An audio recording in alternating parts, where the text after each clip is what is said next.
to the cloud. Okay, great. Okay.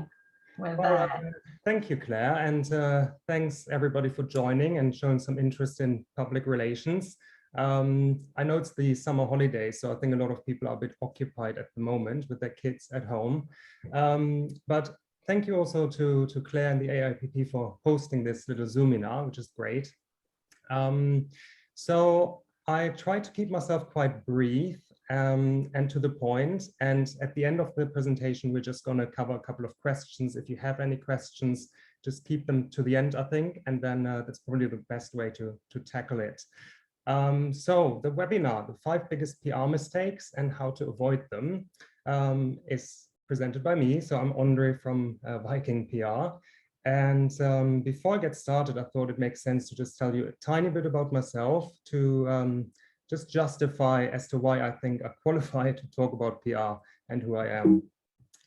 So this is just a brief overview. So I've been working in property PR for 17 years now, and I worked some for London's biggest property PR agencies over the years, and set out on my own in 2019 to work as a freelance PR consultant, still focusing on property PR entirely. And I represented clients all over the world. So I've listed a few locations there. I don't know whether some of you are in those locations. And I'm a judge at the Property Press Awards, which is an annual event that recognizes journalism in the property industry. So you'll get journalists from the Times, from the Financial Times entering the awards, and I judge their articles to see whether they're good or not. But I'm just one member of like a panel of 20 judges or so. Of course, I'm a member of the AIPP, like all of you. And if you wonder where my accent comes from, I'm from Germany. So I'm fluent in German and English. And I've been living in London for 17 years now. So ever since I've moved here, I've been working in PR. So that's me in a nutshell. And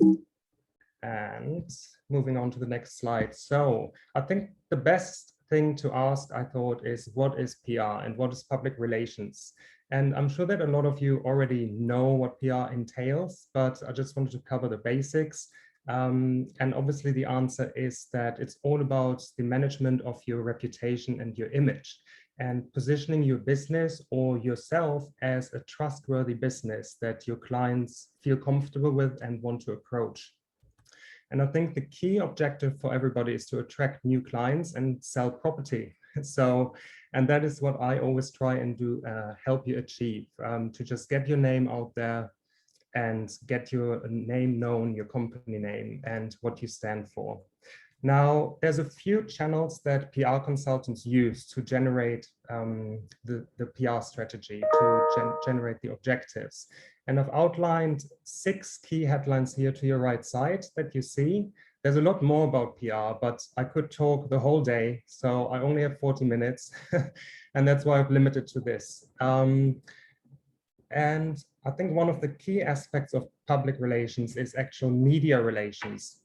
Because I think a lot of people think of PR, they immediately think of the press and journalism.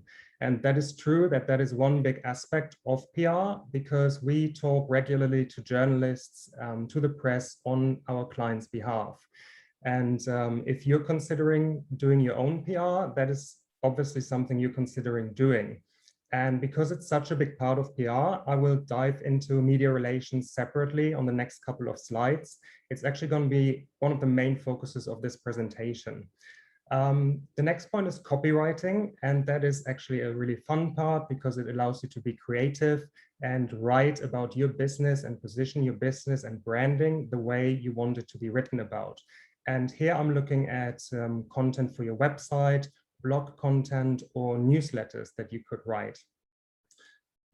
Award entries as well is another point of PR, and I'm sure you're all familiar with awards such as the International Property Awards, which is one of the biggest ones for the international property sector.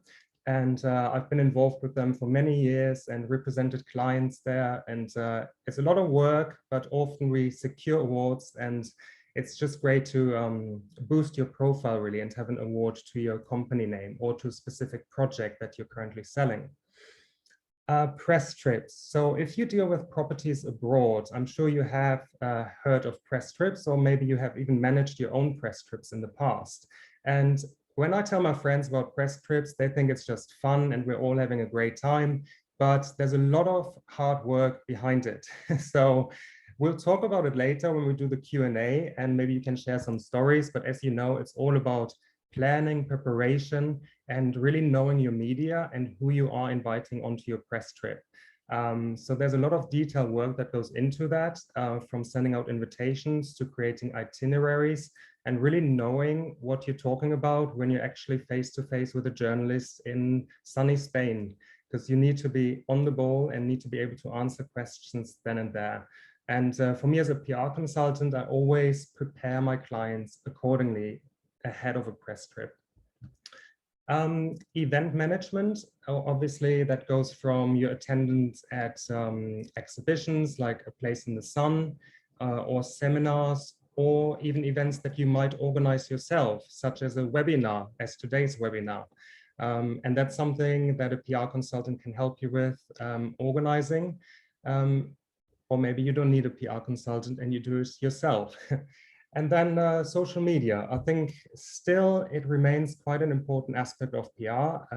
We've got so many different platforms nowadays that cover all sorts of demographics. We've got, for the younger audience, TikTok, I think everybody talks about. And if you've been looking at the headlines recently, a lot of estate agents are actually using TikTok and Instagram live videos to stream videos and get the audience engaged. And it's actually a really fun way to do that. Now, just moving on to the next slide. So as this presentation is all about the 5 biggest PR mistakes you can make, this is number 1, not knowing your target media. So if you're considering reaching out to the publications and you think you have an interesting story to tell, you really need to know how you're approaching the publications. You need to know the journalist you're approaching. You sort of need to know their rota, because there's certain times of the day you should approach them and shouldn't approach them, and even certain days of the week.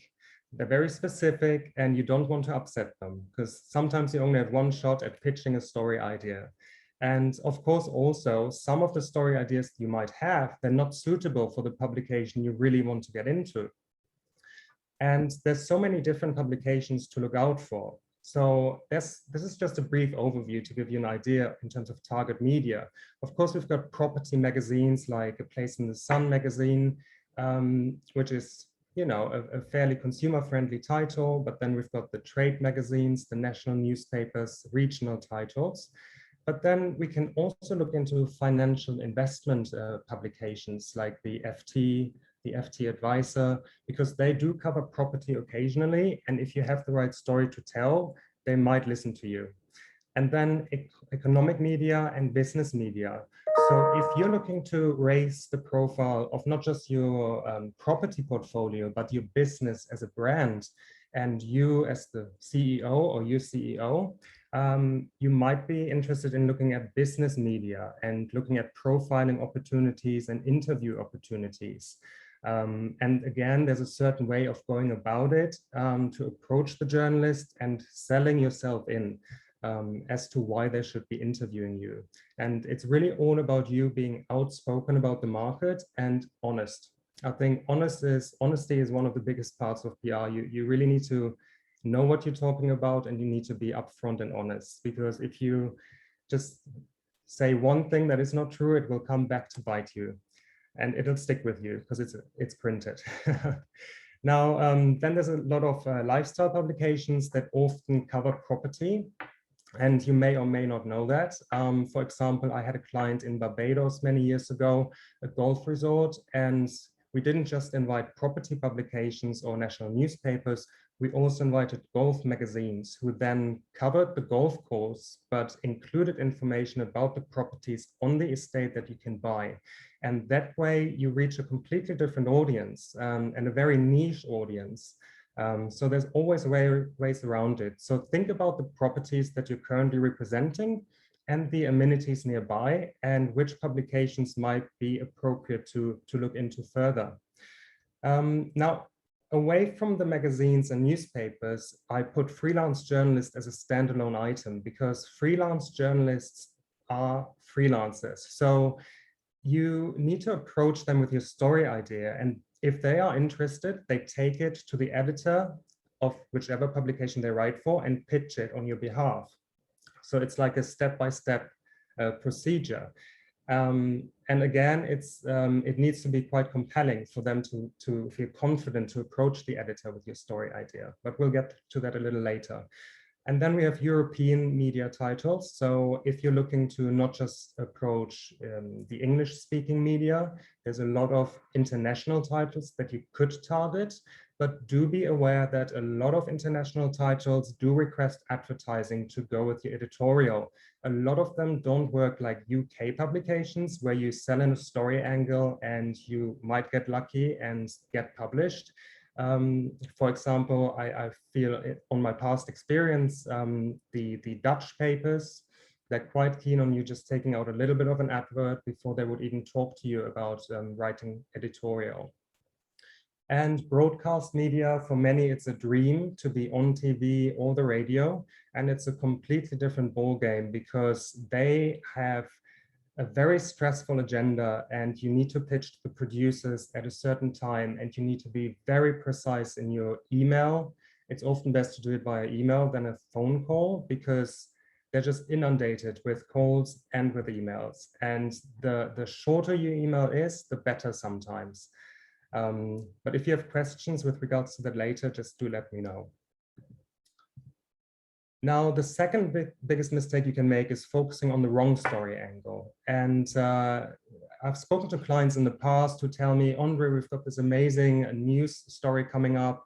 It's all about this and that. And then I often have to disappoint them and say, this is actually not really interesting. It's interesting for you as a business and as a company because it might be a milestone, you might be celebrating something, but look at the bigger picture. Why would the journalist write about it? So to give you an example, I've just written up 4 little quotes here for you to look at. And you might need to unmute your microphone in a bit because I'm going to ask you a question. But if we look at number 1 as a story pitch, we have registered a 10% increase in buyers from the UK over the past 6 months. And number 2, as a buyer incentive, we agreed to paying the buyer's legal fees for the property purchase. Number 3, it's our 5-year anniversary.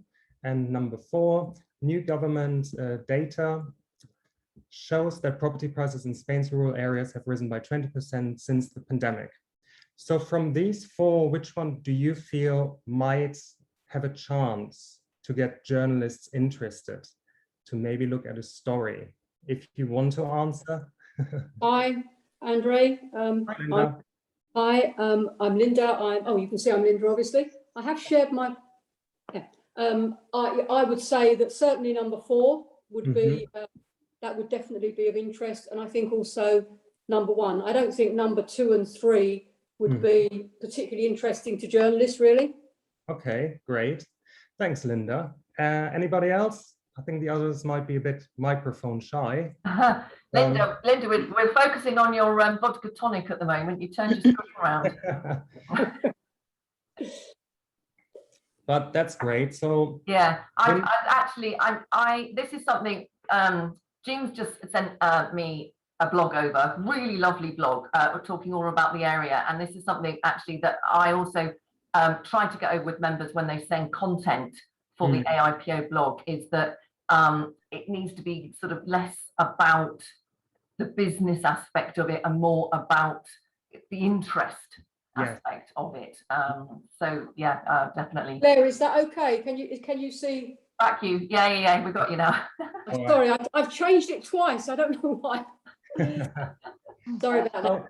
Linda clearly knows PR because number 1 and 4 are exactly the ones that are of interest, but I've highlighted the number 1 in gray, and reason being that probably as a standalone phrase, the journalist wouldn't go for it. Reason being, it's very much focused on you as a business and your experience in terms of what you are witnessing is happening on the market, but the journalist will be more interested in the bigger picture. So if you can back your statement up with official figures, or you have a third party that you work with, such as a mortgage advisor that you can get on board to back up your story angle, that always helps.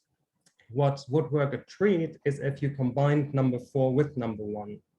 And number 4 works so well for so many reasons, because you've got 4 points in there. Firstly, it talks about new. It's new, so that means it hasn't been covered before.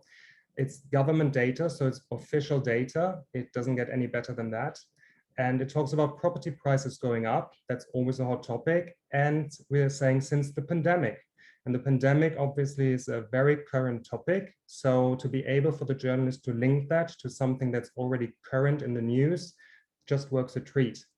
So to give you an example of some of the success I've had with some of my clients, now this one is a London-based client, but it's just an example to give you an idea. So my client is the London estate agency Chesterton's. You may or may not have heard of them. And what we pitched there is that Chesterton's, which has 31 branches across London, says sales inquiries from Hong Kong buyers have risen by 20% over the past 18 months. That is very similar to the number 1 we just had earlier. But then we linked it to the printed version there in bold, which is official data. The agency says the uplift in Hong Kong investors is likely to continue following the UK government's recent visa offering with British national overseas status. So there was a lot of news about the UK offering Hong Kong residents visa, which obviously leads to an increase in Hong Kongers moving to London, which then has the snowball effect of raising interest for the properties in London. And obviously there was much more to the pitch, but this is like the key ingredient. And we got some great pickup on the South China Morning Post as some international coverage, and City AM, which you may or may not know. It's one of the investment titles in London, handed out in Liverpool Street, Canary Wharf, and the likes. Another example is the following, and I won't bore you, but it's just an example. So another client of mine is French estate agency network Sexton Properties, and they've seen there was an uptake of British buyers, which now make up 19% of the international client base, which was a 9% increase since 2019. As a standalone, the journalists would say, so what? I don't care. So I took the time and researched the market and looked at other angles in terms of British residents, etc. So I found that according to figures from the INSEE, France's official statistical service, there are known to be at least 150,000 Britons living in France. And then I found some additional data further down. Although it was expected that the number of UK nationals moving to EU countries would decline due to Brexit, a study by OECD and Eurostat revealed a significant increase in British nationals immigrating to the EU since the UK officially left the bloc on the 31st of January 2020. So it was linked to Brexit. It was very current for them. And I pitched it to a freelance journalist who quite liked the idea. And to give you an idea of how long it took for me to secure this coverage, I initially pitched this angle around March, April. And I've taken it to a journalist who writes for the Financial Times. And we did end up with this online coverage, which is on the right-hand side.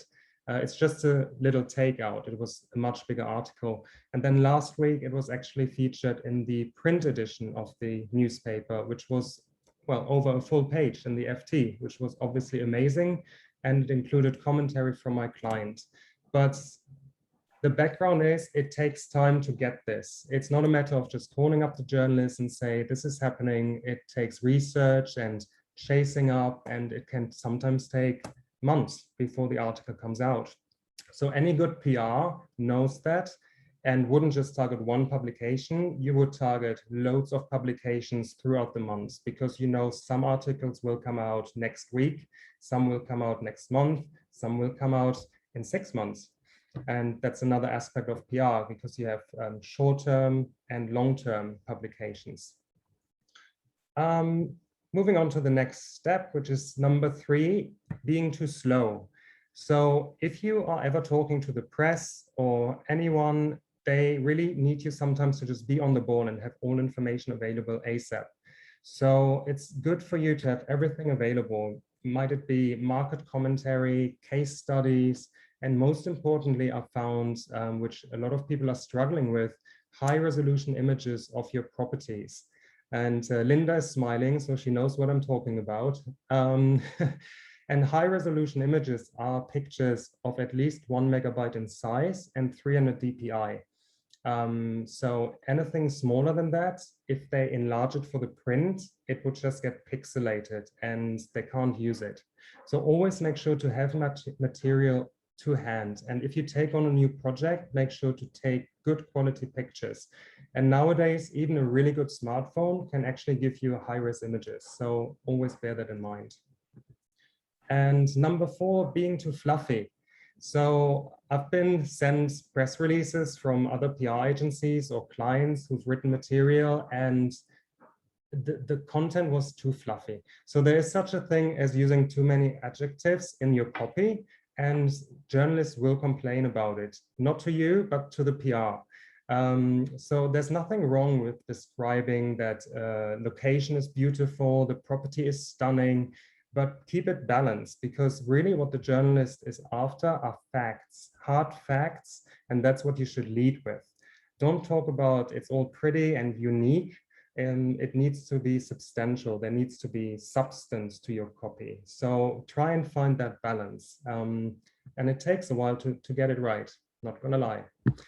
And number 5, not engaging with your target audience. So we're kind of stepping away from the media relations side of things.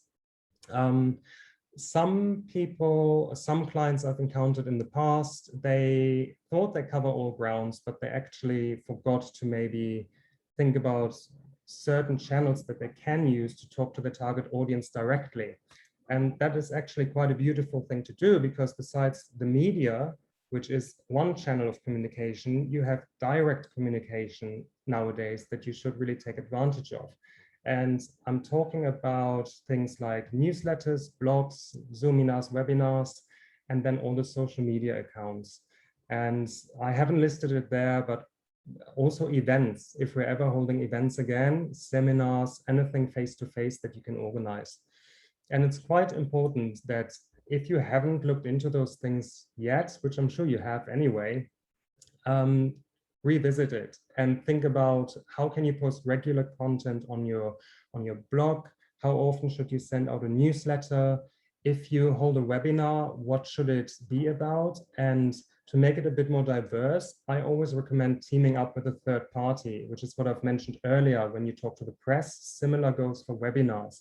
If you could bring a currency exchange provider to talk about currency issues, just anything really to just give your webinar a bit more depth. And then it becomes more informative for your target audience, and you might get a few more attendees and hopefully a sale out of it. And then social media, Instagram, Twitter, Facebook, LinkedIn, TikTok. I think key ones are listed there, and LinkedIn is often overlooked because it's seen as a professional network. But actually you'll find there's a lot of people on there that you want to reach out to. There's CEOs, there's directors who may have the funds to buy a second home abroad. So don't forget to address them. And a great thing on LinkedIn to do is join groups. There's a lot of groups on LinkedIn that you can join that are property focused, investment focused, and they're free to join. Sometimes they need approval for you to join. And as soon as you're a member, you are normally free to just post content there and share your thoughts. And it could actually drive traffic to your website and your business. So that's it in a nutshell. I promised you not too many slides, so I hope I stuck to that promise. So thank you. And I just think if you have any questions now, shoot. Excellent. Thank you, Andre. That was very good. Actually, I've taken notes. If you want to stop sharing your screen, then we can see more people. There we go. Oh, I've got Sharon on the call as well. So just one thing I just noted, and I found this out only this week when you were talking about media. APIT's magazine's gone. They're not going to do it. It was a Yes. It's true. I didn't Yeah, know did if you it was hear? official yet. So Yeah. It's a real shame because I actually love that magazine. It was a real source of inspo for me for the blogs. And I know Simon quite well. He does a bit of design for us as well, who designs it. The whole franchise, the exhibition, and then the TV show. So yes, it's a biggie, isn't it? It is a biggie. Yes, yeah, it is. I mean, I think the brand will, evolve into something else, hopefully. Yes. But and then the second thing that you mentioned, TikTok. So funny. So our 18-year-old daughter has just got a job as an estate agent. She's following mummy and daddy into the property world. Yeah.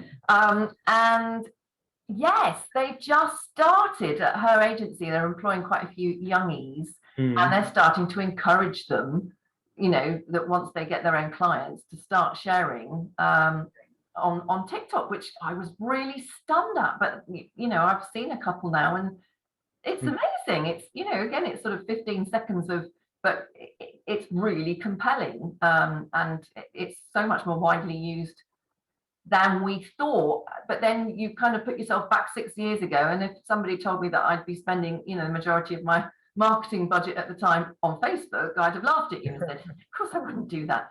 And there we are. It's being open to those changes. So yes, those two things were the things I noted down that I just wanted to mention.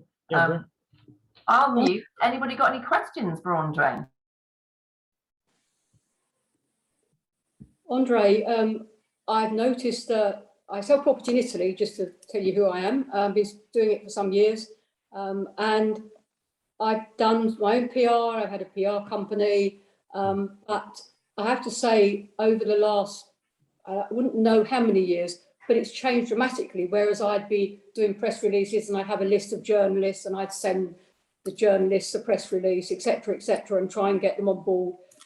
I don't find now it's the same because, well, of course, at some point, if international property isn't in vogue or whatever, then they don't write about it. So that's one thing. They're starting, obviously they started a while ago to rewrite about it, but it's not as it was. And a lot of it now is done online. So it's really trying to target. I mean, I used to belong to something called Property for Media that you would have heard of, I expect, going back, going back, probably came off it about 4 or 5 years ago. I can't remember now. But like advertising in magazines, it's interesting you said about Faith in the Sun. I used to advertise with that, and I'm on their website, etc., and I advertise in something called Italia magazine. But I'm not at all sure how worthwhile it is advertising in magazines. So and how do you get yourself out there as much as I feel I was doing it much more before than I am now. So, yes, I do Facebook. Well, I've got my girl that does Facebook, and she does. Actually, you're right, Claire, about TikTok. I haven't done TikTok, Instagram, Facebook, etc. And LinkedIn, I am on it, but I have to say, I'll take note of what you said about that because I haven't tended to use it probably like I should do because saying, oh, well, it's not really for the business like we are. But you are right. That's a very good point. But how do we get out there? Because you can do Facebook and Instagram, and you've got your followers, but you've only got a certain amount, and you can keep trying to increase it. And you try, Google trying to get up the ranking, but they change that all the time. So it's really hard to sort of find. And I wondered what your views were now about things like press, because I noted very much. I mean, I've done press trips in the past, going back years as well. Yes. I don't feel that type of thing now, for the cost of it, vis-a-vis I don't think it's particularly worthwhile unless you've got a huge budget. And I'm interested in your views about that as as an expert. Yes, sure. Thank you. You're right that the media has changed a bit, especially since the pandemic. Obviously, due to the travel restrictions, the publications had to look at content and what readers are actually able to do right now. So a lot of publications have scaled back on overseas property content. That is not to say that it'll come back. It will come back. I'm quite sure of that. And if you check out a few of the newspapers at the moment, there's still titles like The Times, or the FT who do cover it. It's just knowing when to approach them and how. So it's like constant liaison with the journalists. And I know how you reach out to the press and send press releases, which is great. So do keep doing that. But you might also find that a lot of journalists may have changed their roles. So whoever was looking after property content 2 years ago, they may have moved on to a different publication, or have just stopped writing about property PR for the time being due to the shortcut at the moment. In terms of getting out there, and what I do for my French client, for example, and he keeps me on really just on a minimum because he's careful, and it all comes back to budget, of course. I think everybody needs to be careful about budget. Yeah. And it's just being as proactive as possible. And I literally liaise with the journalists almost every 2 weeks, just for a little catch up. And even if because now we can meet again, we meet for a little coffee. And it's just little things like that. And wherever possible, I try and slide in a little, by the way, my client. And it could just be a little side info about a market update. And that's how I got into talks with a journalist at the FT, which got me the coverage in there. But it takes a long time sometimes and a lot of effort and research. So it is a full-time job sometimes. Not finding that I haven't been doing the press releases, to be honest. I was doing them. I'm not doing them particularly now because I just haven't been, as you say, people move on, and with the pandemic it's different. So it's I guess it's updating the journalist list, but even, you know, because I had a list of journalists I've known for years, but as you say, they move on, they change roles, write about something different, because if they're freelance, obviously they've got to get their money somewhere. So if property's not the thing to write about, they're going to have to do something else. So correct. And if you find you're struggling getting any exposure on the property angle, try and look at the bigger picture of the economy, for example. And within the supplements of the newspapers, you see they cover investments sometimes, or the retirement market, and investing your money. And not necessarily it is often a property journalist who's writing that, but a finance journalist or an economic commentator who writes about that. So actually there's a lot of back doors that you might not have looked into before that you could still investigate. And then in terms of further exposure, just do try and just reach out on those social media channels, and maybe even have a little look around online, what other titles are out there. And actually on that note, because you're in Italy, what I forgot to mention earlier is newspapers and media titles in your area in Italy, you could approach as well. I had a client in Austria who actually wanted to reach out to the local audience. Reason being, a lot of locals want to invest in property in their neighborhood to let out to skiers, to holidaymakers. So rather than reaching out to the UK press, I approached the Austrian media, and we got coverage there. And some of the German nationals like the Süddeutsche Zeitung and Frankfurter Allgemeine. So I'm going very German on you right now. All right. Yeah, but if you want a bit more in-depth chat about this, just drop me a line and I'm happy to talk about it further. Okay, yeah, thank you. It's lovely. Thanks, Andre. You're welcome. Something as well that we did a lot of advertising-wise AIPP in a sort of, you know, previous budget round was in-flight magazines. We found that was very good. Really nice, engaged audience, because they can't do anything else but flick through the magazine. And I know there was a lot of our members advertising in the in-flight magazines, and we always tried to kind of put in a thought piece from Peter saying, you know, don't leave your brain at the airport, you know, make sure you check all of these things, which and that sort of, you know, I think was quite a good place. But I don't know whether, again, with COVID, I imagine in-flight magazines, they're those kind of things off, aren't they? So magazines, Claire, that's the thing. They're not doing it. I mean, I haven't flown since last August, but basically no magazines anywhere, whether it's a doctor's surgery or anywhere else. So yeah, you are right. So that's pushing us more online. I mean, actually, Andre, you talking about City AM being in the stations. Our friend that works at the FT, who said that they were thinking of cancelling the weekend FT altogether because there was so little movement, and that is where their pull through is at all the stations. That so again, and people do take their news online, I think, a lot these days as well, don't they? And a lot of publications actually invest in their team right now to actually get their social media and online presence together, because they find people nowadays have a short attention syndrome. Everybody's looking at their screen on the phone when they're commuting home. Even now working from home, they'll still be looking at their phone. And everybody just checks news out online. And that's not to say though print will go away, because there's still interest in print publications. And even the Metro Evening Standard, they're still being distributed here at the moment. And the Evening Standard used to cover overseas property. At the moment, not, but they still have a property supplement every Wednesday where they cover the UK or London market.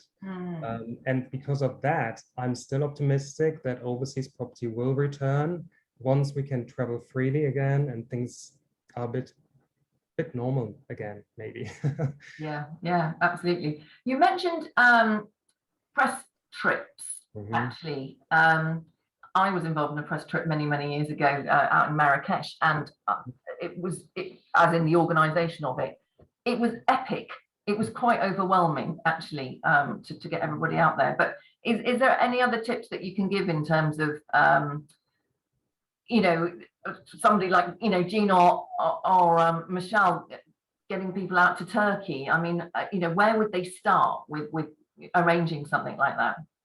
I think if you haven't got much experience preparing press trips, I would start by maybe just inviting one journalist and just start with that. And actually you'll find in the past, we did a lot of group press trips where we would get 5 or 6 journalists together. But I found over the years, people favored individual press trips. Just because you have more quality time to spend with one journalist, the trip tends to be a little shorter depending on your destination. So my advice would be to maybe start with just one journalist, pick somebody out that you think is the right fit and you want to be featured in. Make sure you've got an enticing story angle. Again, it's very much the same. When you approach the press for an article, your story angle needs to be enticing. It needs to be interesting, and the journalist needs to have an answer to why should I cover this? And if you haven't got a compelling story angle, they also wouldn't agree to a press trip, because they come on the press trip, but then they won't get permission to write the article from the editor. So there needs to be a reason for them. And just preparation is everything. So when you invite somebody, so if we take Italy or Spain, for example, it's just a short flight, which is helpful. And it begins there. It's the logistics, organizing the travel for them, organizing accommodation, make sure they're comfortable all the time, make sure they're looked after, because you are basically hosting them. If you haven't got a PR representative there to help you and do it for you, it falls on your shoulders. And it's not babysitting because they're fully grown people, but you are looking after them and they're your responsibility. There's a lot of steps to follow. So I could go on for 20 minutes to talk about just press trips. Sorry, I'm muting there because I've got another airplane going ahead just to talk about trips. Yes, and of course we're all waiting for, you know, the green light on being able to fly anywhere as well. So, you know, anyone else got some, as we're coming up to sort of 1:45, any other questions for Andre? Anything that, he's here, he's an expert. It's an amazing opportunity. So, I mean, I just will say, I know I've already been speaking, but just to say, Andre, about LinkedIn. So you do think it's worth sort of as I said, I haven't been doing it really recently, but you think it's worth me sort of restarting, let's call it, shall we? Yes, I think LinkedIn is a great channel to use. And I wouldn't necessarily advise on advertising on LinkedIn, because I find adverts there get lost very quickly and people don't go on LinkedIn to be served with an advert. But it's a great platform to position yourself as a thought leader. because you are surrounded on LinkedIn by professionals and it's like a professional setting. And you can constantly post updates about the market. If you find anything interesting about the latest statistics that you think are useful to your audience, share it. Because at the end of the day, if somebody visits your profile on LinkedIn and they see you're really keeping up to date with what's going on, it's a good sign, and it just backs up you as a person that keeps track on the market and is knowledgeable. So I'd recommend doing that. Okay, thank you. Yes, I'll update my profile and things because it probably is a little bit on the old side now. So I'll update and have a little look. Thank you. That's really useful. Okay, great. I've got a question then. Mm-hmm. So Peter, because he's so well known in the industry, gets approached all the time to comment, just because of, you know, he's got that sort of property industry guru status. I don't. My background is luxury hotels and fine dining. I only came into business 3 or 4 years ago, so I'm kind of slowly building up my own profile on the alliance side. Mm. What do I need to do for people to ring me and ask me to, you know, as editor of AIPO, to comment on stuff instead of Peter all the time? I love that. Just be proactive, because that's what I've been doing for myself. So just to give you a personal view, when I started out on my own as a freelance consultant, I thought, you know, why don't I do more PR for myself? Because that's what I do for a living. So I reached out to publications that I thought are targeting my target audience. And I just put myself forward to say, look, I can give advice on this, I can comment on that, and pitch that to the editors. And I had little stories published about myself. It's now actually a year ago, so I'm actually due to maybe target a few again this year. But then even things like today, our AIPP session, just to keep yourself relevant and talk to people. So it's all about being proactive, which is really important in PR and in business, I think, in general.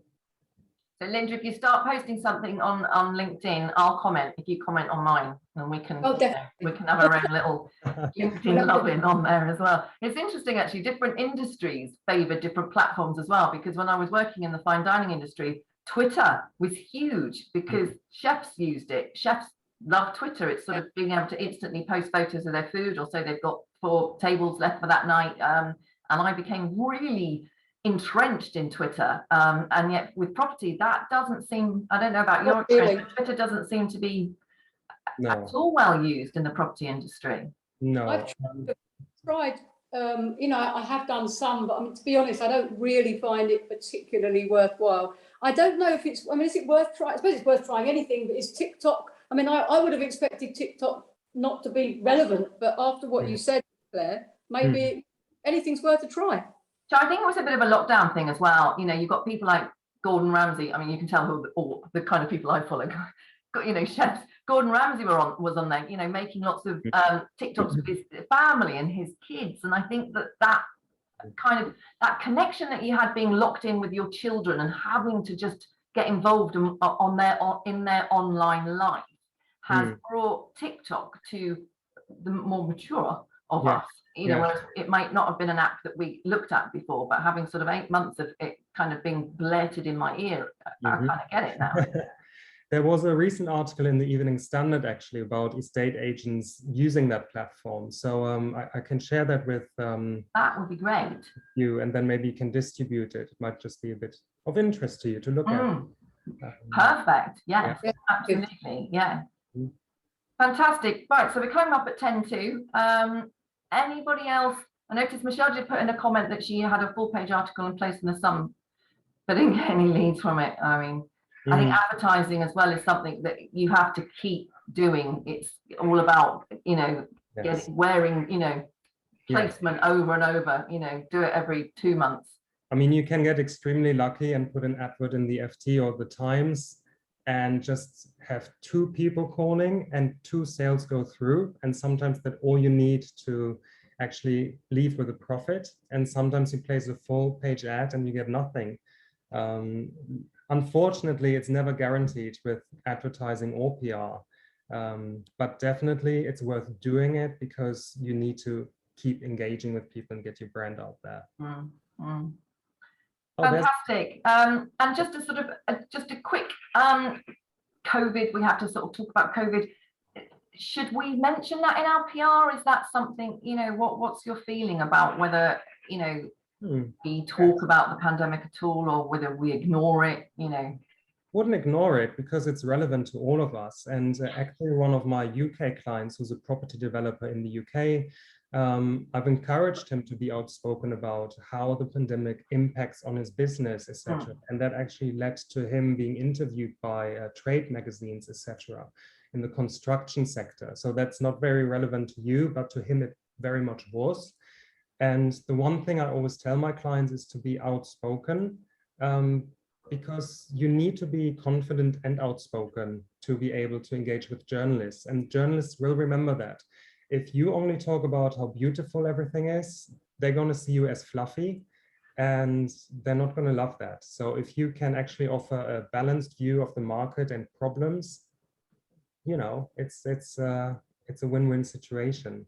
There's a question there from Michelle. Do we have time to quickly answer that? Yeah, absolutely. Yeah, as long as you do. Yes, sure. So Andre, do you think social media is now more popular than magazines, etc.? Perhaps. It depends on your focus in terms of target audience. And I would never move away from magazines completely, because there's always going to be an audience for magazines and publications, especially if you look at lifestyle titles and living titles, property titles. Social media certainly has become a factor that complements your strategy, but it shouldn't replace it, and it might not be more important. So just try and figure out the right balance for your business as to how you distribute your budget, really. And sometimes, unfortunately, it's a matter of trying what works best for you. You're welcome. Okay. Andre, thank you. That's just invaluable. And it's always good to kind of challenge yourself a little bit and sort of think, oh, we could all be doing more, couldn't we? We just need to kind of get inspired and sort of think, you know, what our stories are, and get them out there in an interesting way. That's what it is at the end of the day, and people will find you. So I will stop this recording now, and I will send this out